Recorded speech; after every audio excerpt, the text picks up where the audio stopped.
Magandang umaga po.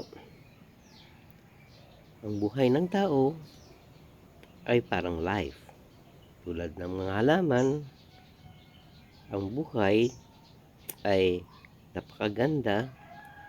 Kung ikaw nagustuhan ng tao, ikaw ay kanilang centerpiece. Kagaya ng halaman na to, kasi maganda siya. So, nasa center of attraction, nailagay pa sa table. Kaya yan, pagandahin po natin ang buhay natin gaya ng ating halaman. Dahil ikaw ay magiging centerpiece. Di po ba?